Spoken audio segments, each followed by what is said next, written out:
We are hearing àgbọ̀ ní through media. Wọ́n sàn scam wa ni. Èmi ni Mrs. Abímbọ́lá Yekini. Okay, orúkọ mi ni Abíọ́dún Michael.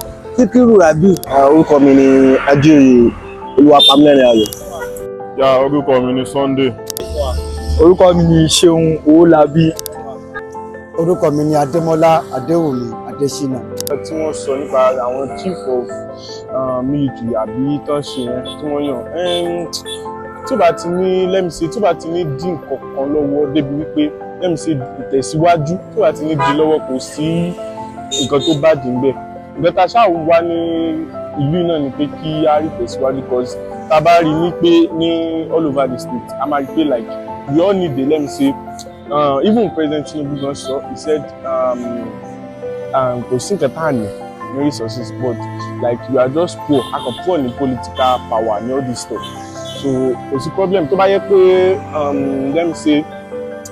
tí gbogbo wọn bá ti máa wà in one accord kò sí issue kankan bẹ́ẹ̀ tí gbogbo ọba ṣáà ti máa mú ìkẹ̀kẹ́ bá wa ṣùgbọ́n ìkẹ̀kẹ́ bá dà a ṣe máa wò ó ṣá títí sáwọn ọba ṣáà ṣe. Orúkọ mi Olúwaṣẹ́gun. President wa Tinubu nǹkan tó ṣe fún wa nǹkan gidi ló ṣe fún wa because àwọn tó fi síbẹ̀ àwọn bí àwọn good leader ni. We are hearing àgbọ̀ ní through media that pé wọ́n ti change gbogbo àwọn service chief in our country. Inú wa dẹ̀ dùn sí that is means of security láti protect much more security fún wa ní country. So àwọn mí náà tẹ́ ẹ̀ṣẹ̀ fẹ́ gbà síbẹ̀ wọ́n dẹ̀ máa instruct wọn pé nǹkan báyìí la fẹ́ láti dáàbò bo àwa ọmọ Nàìjíríà inú wa dùn sí. So there's no problem about that. Adẹ̀gbàdúrà pé lágbára Ọlọ́run Nàìjíríà yìí ó máa nílọ síwájú agbára lọ́dọ̀ Ọlọ́run. So àwọn ìjọba tó dẹ̀ wà bẹ́ẹ̀ náà àwọn Ọlọ́run jẹ́ ká ṣe dáadáa fún wa. Gbogbo tó kù díẹ̀ káàtó tí wọ́n ti ń ṣe Ọlọ́run jẹ́ ká lè ṣe fún wa ní ti dáadáa. So bí gbogbo ẹ ṣe ń lọ báyìí kò táwọn ọmọ Nàìjíríà lò kò tẹ́ wa lọ́rùn. Gbogbo ẹ̀wọ̀n àtàwọn epo wọn àwọn ọmọ gan wọn ò lọ school nígbà tá a rówó iléèwé tá a rí san kí Ọlọ́run bá kó síjú wo Nàìjíríà o kó bá tún Nàìjíríà ṣe o bó ṣe ń lọ yìí kò tẹ́ wa lọ́rùn o ìjọba Tinubu k'Ọlọ́run bá láàánú jùlọ ó tù wá lára o kò yé wa o kí Ọlọ́run bá kó jẹ́ kí gbogbo ẹ̀ kó dáa àwa tá a wà ń bẹ̀ káyọ̀káyọ̀jú kí ọmọ wa má ṣiṣẹ́ àwọn tó ń ṣiṣẹ́ ìjọba náà k'Ọlọ́run máa sọ wọn lọ sọ wọn bọ̀ gbogbo ẹ̀ náà k'Ọlọ́run sábà wa tún Nàìjíríà ṣe ká má kù sínú ìdààmú kí gbogbo ẹ̀ dọ̀rọ̀ kí gbogbo ẹ̀ wálẹ̀ àrítù bẹ́ẹ̀ lọ Ọlọ́run ṣàánú wa lórílẹ̀‐èdè yìí o ẹ ṣé mo dúpẹ́ o.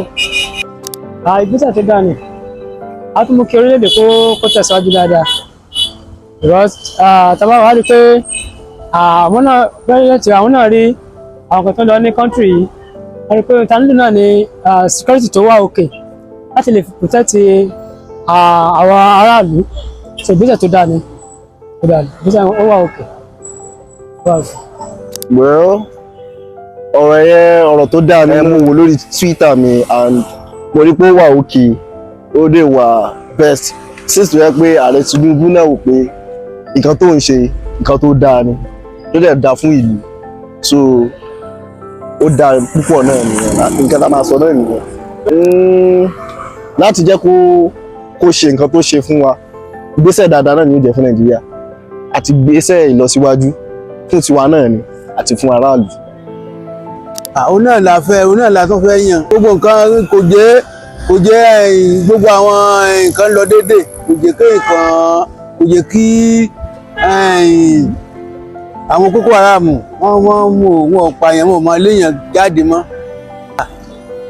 yóò fi dáa náà ni.